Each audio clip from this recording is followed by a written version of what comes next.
ठीक है सर। हाँ बच्चों, इससे पहले हमने 4 लेसन पढ़ चुके हैं हम हिंदी के। आज हम 5वां लेसन पढ़ेंगे मिठाई वाला।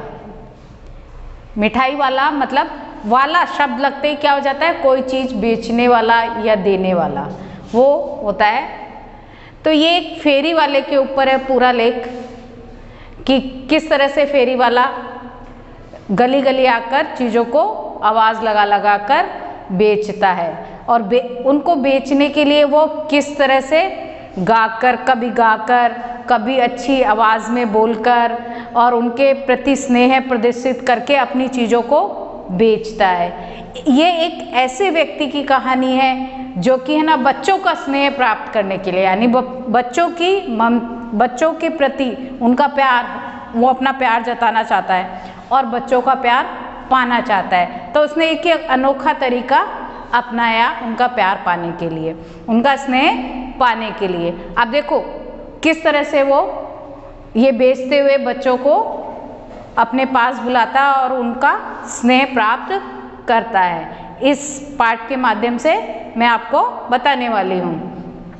बहुत ही मीठे स्वरों के साथ वह गलियों में घूमता हुआ कहता, बच्चों को बहलाने वाला खिलौने वाला। आते ना गली में सामान बेचने वाले, तो वो बताते ना ताज़ा सब्जी, ताज़ा फल, मीठे फल, ऐसे आवाज़ लगाते। ऐसे ही वो मिठाई वाला आता था। तो सबसे पहले वो क्या बेचने आया, खिलौने वाला, यानी बहलाने वाला, यानी आपको राजी करने वाला। इस अधूरे वाक्य को वह ऐसे विचित्र यानी अनोखा अद्भुत तरीके से कहता था, किंतु मादक मधुर ढंग से गाकर कहता कि सुने। मादक यानी मतलब खो जाना उसमें, बहुत ऐसे मीठे स्वर में वो गाता था कि आप उसमें खो जाओ। सुनने वाला एक बार अस्थिर हो उठे, मतलब ऐसे हो जाए मतलब कि हाँ ये कौन गा रहा है, ये क्या कौन है, तो आप ऐसे हो जाओ। उसके स्नेहा भी शक्ति कंठ से फूटा हुआ गान सुनकर निकट के मकानों में हलचल मच जाती। स्नेहा भी सख्त मतलब स्नेह से भरी हुई आवाज़, यानी उसके कंठ यानी गले से निकली हुई स्नेह से भरी हुई आवाज़ से फूटा हुआ गान सुनकर निकट के मकानों में हलचल मच जाती। हलचल मतलब ऐसे नहीं कोई आया है, भागते हैं ना हम देखने के लिए, तो बच्चे क्या होते मकानों में से निकल कर भागते, तो यानी हलचल मच जाती। छोटे छोटे बच्चों को अपनी गोद में लिए हुए युवतियाँ चिकों को उठाकर, चिक मतलब आजकल हम जो पर्दे डालते हैं ना, पहले क्या हुआ करता था, ऐसे चिक चटाई वाली जिसके ऐसे छेद भी होते थे, उसमें से देख भी सकते थे आप अंदर से, तो वो चिक डली हुई रहती थी पर्दों की जगह। तो उन चिक को हटाकर बच्चे क्या करते थे, युवतियाँ और बच्चे नीचे झांकते थे। गलियों और उनके अंतर्व्यापी छोटे छोटे उद्यानों में मतलब गलियों में बने हुए जो कॉलोनीज होती, जब मकान हुआ करते थे, उनमें बने हुए जो छोटे छोटे उद्यान होते थे, उद्यान यानी बगीचे, उसमें खेलते हुए बच्चे, इठलाते हुए बच्चों का झुंड उसे मतलब बच्चे क्या करते थे, उद्यानों में जो बगीचों में खेल रहे होते थे आसपास, वो बच्चे भी दौड़े चले आते थे उसकी आवाज़ सुनते हुए और आकर उसको घेर लेते थे खिलौने वाले को, और वहीं बैठकर अब फिर खिलौने वाला क्या करता था, अपने खिलौनों की पेटी खोलकर बैठ जाता था और उसमें से खिलौने निकाल कर उनको दिखाता था। और बच्चे क्या हो जाते थे, खिलौने देखकर पुलकित यानी खुश हो जाते थे। वे पैसे लाकर खिलौने का मोल भाव मतलब उसकी कीमत तय करने लगते थे कि कितने का है, और पूछते थे इसका दाम क्या है, ऐसे ही बोलते हैं ना छोटे बच्चे, इसका मतलब इसका दाम क्या है, ये कितने का है। ऑल इसका क्या है, ऑल मतलब और इसका क्या है, ऑल इसका और इसका क्या है। खिलौने वाला बच्चों को देखता और उनकी नन्ही उंगलियों से पैसे ले लेता और बच्चों की इच्छा अनुसार उन्हें खिलौने दे देता। अब वो क्या करता था, खिलौने वाला उनकी छोटी छोटी हाथों से पैसे ले लिया करता था और फिर उनको जो पसंद होता था वो खिलौना उनको वो दे दिया करता था। खिलौने लेकर फिर बच्चे उछलने कूदने लगते और तब फिर खिलौने वाला उसी प्रकार गाकर कहता, बच्चों को बहलाने वाला खिलौने वाला। वो उनको देखकर आगे बढ़ जाता था दूसरी गली की तरफ दूसरे बच्चों को देने के लिए। और सागर की हिलोरों की भांति उसका ये मादक गान गली भर के मकानों में इस ओर से उस ओर तक लहराता हुआ पहुंचता और खिलौने वाला आगे बढ़ जाता। जब सागर की लहरें होती हैं ना तो हिलोरे लेती है ना तो यूं इस तरह से वो आगे पीछे होती हैं। ऐसे ही उससे ही तुलना की है लेखक ने उसकी कि जिस तरह से सागर की हिलोरें होती है ना वो आगे पीछे होती है, ऐसे जो उसका गाना होता था ना वो मधुर गान, वो क्या होता था कि कभी आगे की तरफ सुनाई देता था और कभी पीछे की तरफ सुनाई देता था, यानी पूरी गली में उसकी वो मीठी आवाज़ गूंजती थी। राय विजय बहादुर के बच्चे भी एक दिन खिलौने लेकर घर आए। वे 2 बच्चे थे, चुन्नू और मुन्नू। चुन्नू जब खिलौने ले आया तो बोला, मेला घोला कैसा सुंदर है, मतलब मेरा घोड़ा कितना या कैसा सुंदर दिख रहा है। मन्नू बोला, और देखो मेला कैसा सुंदर है। मन्नू ने कहा, देखो मेरा भी कितना सुंदर है। दोनों अपने हाथी घोड़े लेकर घर भर में उछलने लगे। इन बच्चों की माँ रोहिणी कुछ देर तक खड़े खड़े उनका खेल निरखती रही, मतलब देखती रही। ऐसा नहीं होता कोई चीज़ हमें अच्छी लगती है या कुछ ऐसा जो होता है कि हमें अच्छा लग रहा होता है तो हम उसको देखते रहते हैं खड़े खड़े, ऐसे ही वो भी निरखती रही। अंत में दोनों बच्चों को बुलाकर उसने पूछा, अरे जो चुन्नू मुन्नू ये खिलौने तुमने कितने में लिए हैं? उसने पूछा, चुन्नू मुन्नू ये कितने में लेकर आए हो खिलौने? मुन्नू बोला, 2 पैसे में। मतलब पहले क्या, आजकल क्या चलते हैं, नोट चलते हैं, 10 का नोट, 5 का नोट, 100 का नोट, 50 का नोट। पहले क्या चलते थे, 1 पैसा, 2 पैसा, 3 पैसा ऐसे चला करते थे। तो वो कितने में लाए थे? 2 पैसे में एक खिलौना लाए थे। रोहिणी सोचने लगी, इतने सस्ते कैसे दे गया है, कैसे दे गया है, ये तो वही जाने, लेकिन दे तो गया ही है, इतना तो निश्चय है। अब वो रोहिणी सोचने लगी कि इतने सस्ते तो नहीं मिलते खिलौने, वो खिलौने वाला इतने सस्ते खिलौने कैसे दे गया है। पर वो होता नहीं है, हम सोच के छोड़ देते कि अब दे तो गया ही है, देख के तो 2 पैसे में ही गया है। एक जरा सी बात ठहरी, रोहिणी अपने काम में लग गई। फिर कभी उसे इस पर विचार करने की आवश्यकता भी भला क्यों पड़ती। हम भूल जाते हैं ना, थोड़े समय बाद चीज़ हमें मिल जाती है, फिर हम भूल जाते हैं उसके बारे में कि हाँ ठीक है दे गया। थोड़ी सी देर सोचते हैं, फिर हम आई गई कर देते हैं कि छोटी सी तो बात थी, कोई ऐसा तो था नहीं जिससे नुकसान हुआ, फ़ायदा ही हुआ। मतलब इतना महंगा खिलौना 2 रुपये में मिल गया, 2 पैसे में सॉरी, तो मिल गया था, इसलिए वो उसने ज़्यादा सोचा नहीं और वो भूल के अपना काम करने लगी। 6 महीने बाद, अब देखो ये कहानी 6 महीने आगे बढ़ गई है। नगर भर में 2-4 दिनों से एक मुरली वाले ने आने का समाचार फैल गया, यानी खिलौने वाला बंद हो गया। उसके बाद 6 महीने बाद एक मुरली वाले के आने की खबर पूरी गली में फैल गई कि वो मुरली बजाने में बहुत ही उस्ताद, यानी बिल्कुल परफेक्ट है। मुरली बजाकर गाना सुनाकर वह मुरली बेचता भी है, सो भी कितने पैसों में? 2-2 पैसे में, यानी 2 पैसे में एक मुरली वो बेचता था। और मेहनत भी, सब सोचते थे कि इतने पैसों में तो मेहनत भी नहीं निकलती होगी, फिर वो 2 पैसे में कैसे दे जाता है मुरली। एक व्यक्ति ने पूछ लिया, कैसा है वह मुरली वाला? मैंने तो उसे नहीं देखा। फिर सवाल आते हैं ना हमारे मन में तरह तरह के, फिर हम पूछते हैं आपस में कि कैसा है वो मुरली वाला? मैंने तो नहीं देखा उसको। उत्तर मिला, उम्र तो उसकी अभी अधिक न होगी, यही 30-32 का, मतलब छोटी उम्र का ही है। दुबला पतला गोरा युवक है, बीकानेरी रंगीन साफा बांधता है। मतलब राजस्थान में क्या होते हैं, साफे बहुत प्रचलन में होते हैं, तो वो उसने उसका उदाहरण किससे दिया? बीकानेरी साफे से दिया। ऊपर बंधा होता है ना ऐसे लंबा सा कपड़ा, उसको लपेटते, उसको साफा कहते हैं, तो वो साफा बांधता है। वही तो नहीं जो पहले खिलौने बेचा करता था। तो उसने कहा कि वो तो नहीं जो पहले खिलौने बेचा करता था, क्या वह पहले खिलौने भी बेचा करता था? पहले वाले ने पूछा, ऐसा वो खिलौने भी बेचा करता था पहले?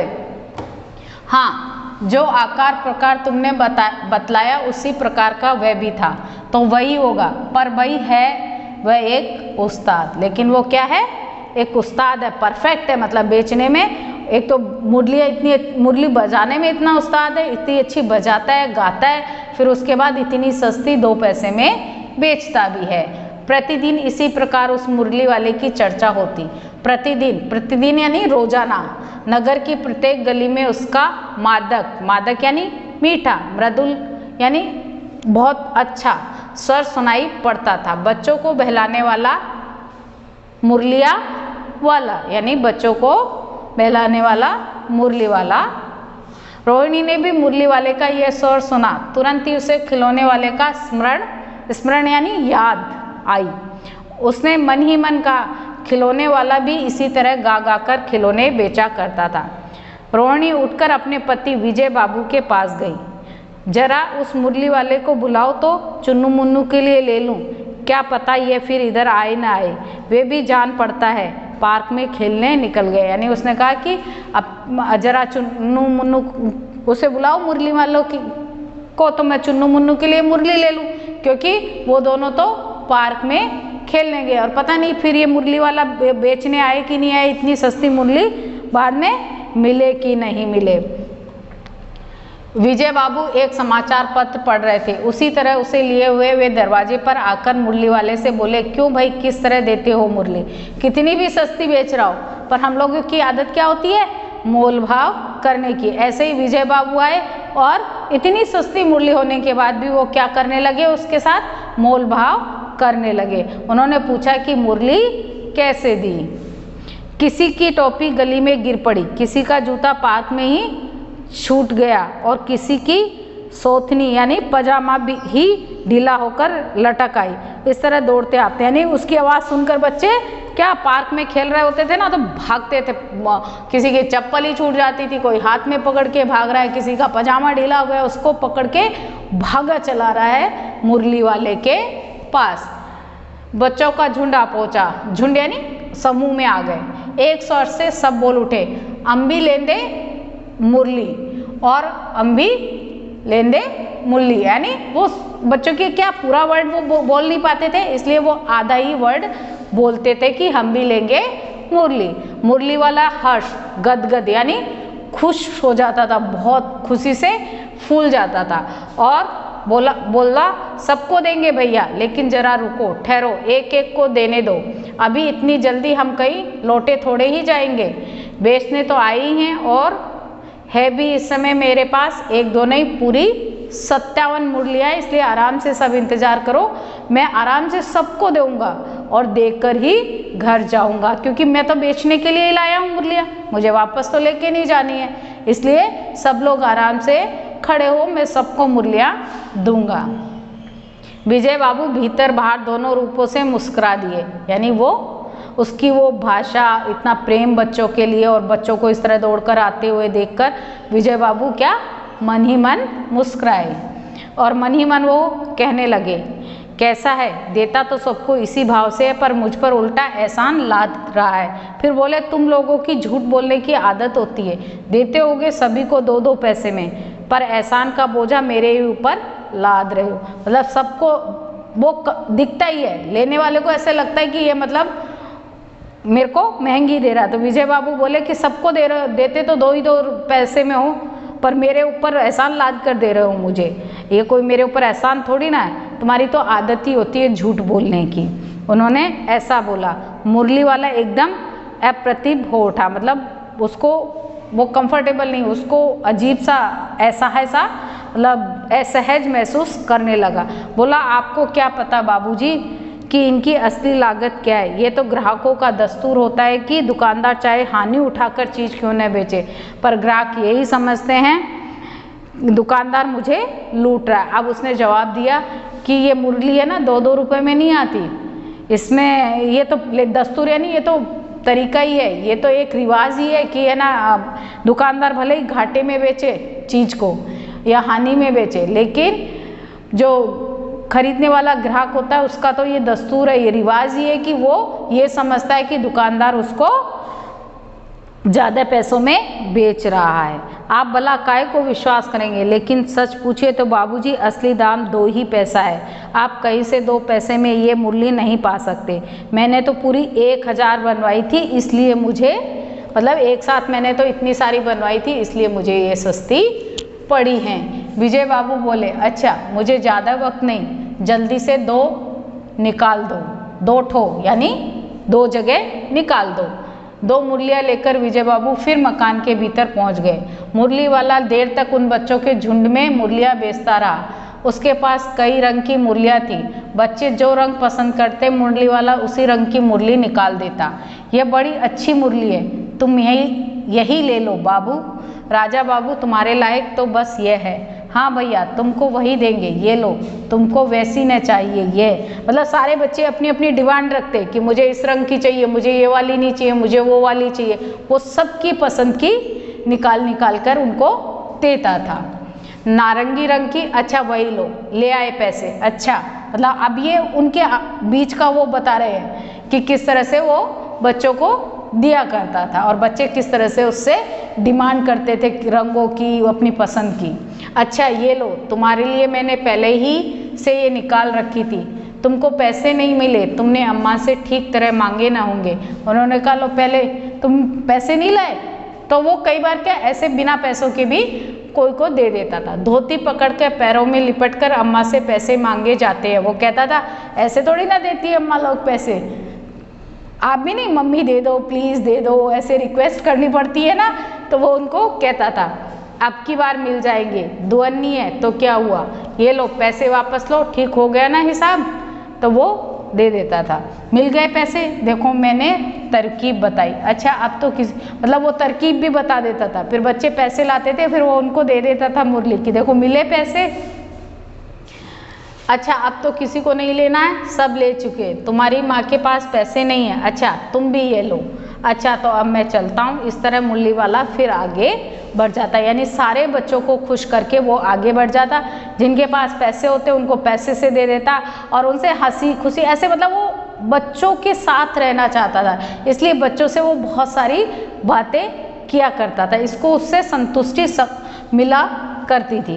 आज अपने मकान में बैठी हुई रोहिणी मुरली वाली की सारी बातें सुनती रही। आज भी उसने अनुभव किया बच्चों के साथ इतने प्यार से बातें करने वाला फेरी वाला पहले कभी नहीं आया। फेरी वाला यानी गली गली आवाज़ लगाकर सामान बेचने वाला।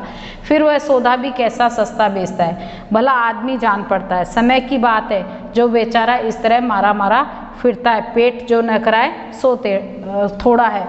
यानी रोहिणी उसके बारे में सोचती कि देखो कैसे बेचारा है ना, बेचता फिरता है घूम घूम के। ये तो पेट यानी जो भूख है वो व्यक्ति से जाने क्या क्या काम करा लेती है। इसी समय मुरली वाले का क्षीण स्वर मतलब कमजोर पड़ता हुआ स्वर गली से सुनाई पड़ा। बच्चों को बहलाने वाला मुरली वाला। रोहिणी इसे सुनकर मनी मन कहने लगी, और स्वर कैसा मीठा है इसका।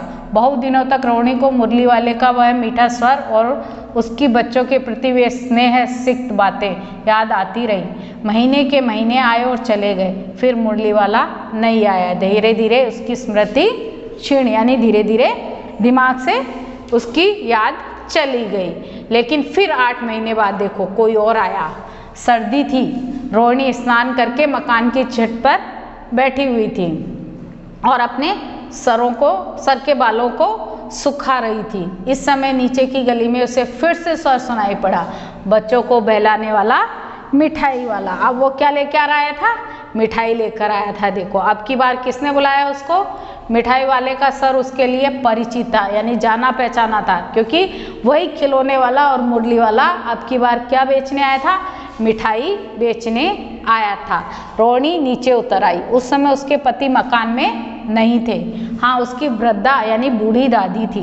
रोहिणी उसके निकट आकर दादी के पास आई और बोली कि मिठाई लेनी है चुन्नू मुन्नू के लिए, जरा कमरे में चलकर उसे ठहराओ, मतलब उसे रुकाओ, मैं उधर कैसे जाऊं, कोई आता ना हो, जरा हटकर मैं भी चिक्की और ओट में बैठी रहूंगी। पहले पर्दा चलता था, मतलब ऐसे जल्दी से निकल के नहीं आती थी औरतें बाहर, तो वो बोली कि आप बुला लो, मैं चिक्की ओट में बैठी रहूंगी इधर।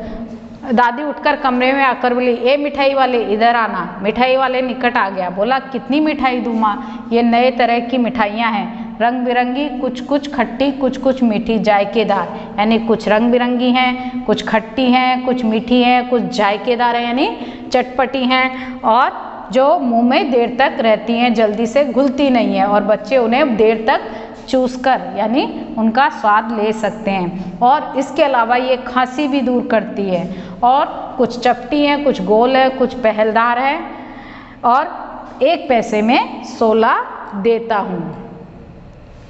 दादी बोली 16 तो बहुत कम है, भला 25 तो देते। मिठाई बोला नहीं दादी, अधिक नहीं दे सकता, इतना ही देता हूँ। यह अब मैं तुम्हें क्या, खैर मैं अधिक नहीं दे सकूँगा। उसने कहा इतनी ही दूंगा, आपको लेनी है लो, मैं इससे ज़्यादा नहीं दे पाऊँगा। रोहिणी दादी के पास ही थी, बोली दादी फिर भी काफ़ी सस्ता दे रहा है, 4 पैसे की ले लो, ये पैसे रहे। उसने 4 पैसे दिए रोहिणी ने दादी को और बोली कि 4 पैसे की ले लो। मिठाई वाला गिनने लगा तो 4 की दे दो। अच्छा 25 नहीं सही 20 ही दो। अरे हाँ मैं बूढ़ी हुई, मोल भाव मुझे ज़्यादा करना आता है। दादी बोली मैं तो बूढ़ी हो गई, ज़्यादा मोल भाव नहीं करती, 25 नहीं दे रहे तो 20 दे दो। कहते हुए दादी के पोपले मुंह से जरा सी मुस्कुराहट फूटने। पोपला क्यों था?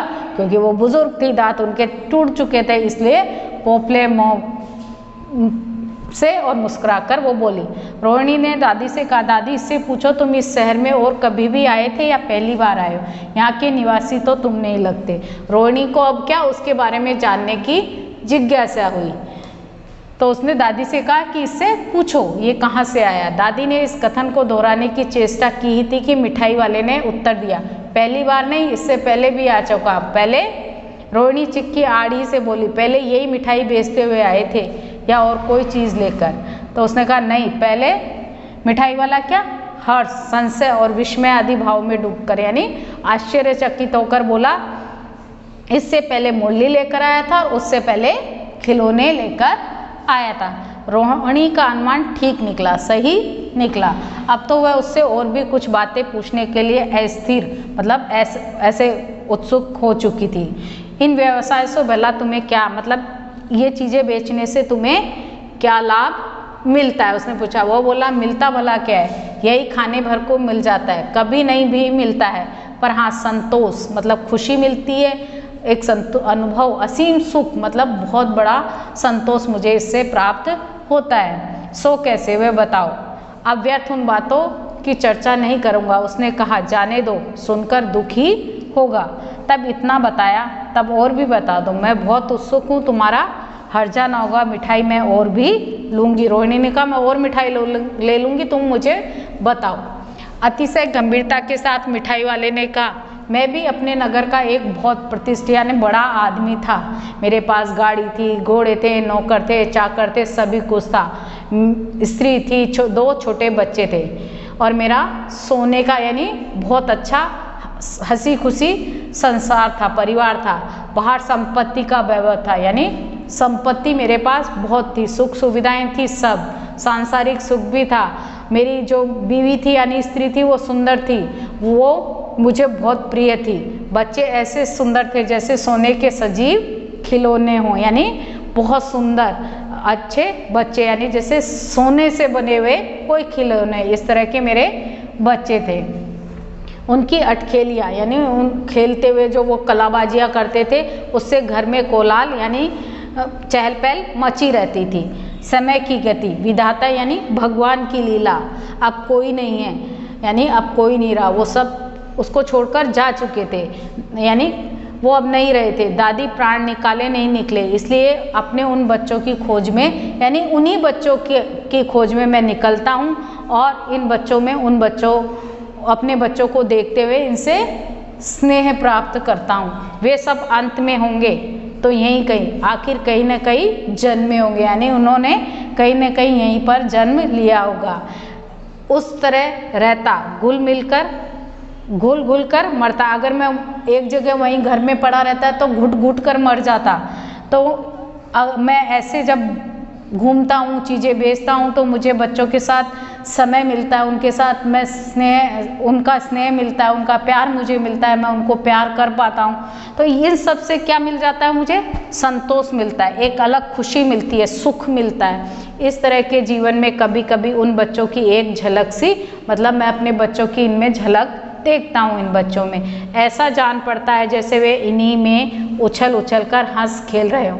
पैसों की कमी थोड़ी ही है, आपकी दया से पैसे तो मेरे पास खूब है, पैसों की कमी नहीं है। मैं तो इन बच्चों के लिए आता हूँ, इन बच्चों में अपने बच्चों की झलक देखता हूँ और मुझे उससे क्या मिलता है? असीम सुख, असीम शांति, असीम संतुष्टि प्राप्त होती है। रोहिणी ने अब मिठाई वाले की ओर देखा, उसकी आंखों में क्या आंसू आ गए थे, उसकी व्यथा सुनकर, उसका दुख सुनकर। इसी समय चुन्नू मुन्नू आ गए, रोहिणी से लिपटकर उसका आंचल पकड़कर बोले, आंचल मतलब जो पल्लू होता है उसको पकड़कर बोले, अम्मा मिठाई मुझसे ले लो। ये कहकर तत्काल मतलब तुरंत कागज की 2 पुड़ियाँ मिठाइयों से भरी मिठाई वाले ने किसको दे दी?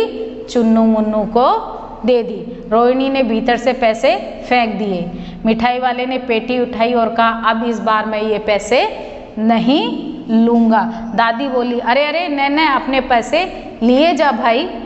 तब तक आगे फिर सुनाई पड़ा उसी प्रकार मादक मृदुल स्वर में, बच्चों को बहलाने वाला मिठाई वाला। उसने पैसे क्यों नहीं लिए? क्योंकि उसका मन वो अपनी जो दर्द भरी कहानी थी वो बताने से इतना ज़्यादा दुखी हो गया था कि उसने उन बच्चों में अपने बच्चों की झलक नजर आई और वो मिठाई बिना पैसे के देकर ही चला गया। इस तरह से ये इसके माध्यम से जो लेखक भगवती प्रसाद वाजपेयी है, उन्होंने उसकी मार्मिक कथा का वर्णन किया है कि किस तरह से वो अपने परिवार, अपने बच्चों को खोने के बाद उनकी एक झलक पाने के लिए दूसरे बच्चों को उसने एक ये साधन ढूंढा कि वो ये चीज़ें बेचता था सिर्फ अपनी खुशी प्राप्त करने के लिए, क्योंकि अगर वो अकेला रहता तो वो हर समय उनकी याद में घुट घुट कर जीता। इसलिए उसने एक नया तरीका संतुष्टि पाने के लिए ये निकाला था और ये एक मार्मिक कथा है जो हमारे दिल को छू जाती है। बच्चों, इसे सुनना भी और 1-2 बार पढ़ना भी, और जब सुनते हो तो बुक सामने रख के सुना करो। इसकी PDF मैं भेज दूंगी, अच्छे और सुंदर हैंडराइटिंग में आप लिखना, ठीक है। और है ना, एक चीज़ खत्म हो जाए ना तो दूसरी चीज़ दूसरे पेज से शुरू किया करो बच्चों। थैंक यू बच्चों।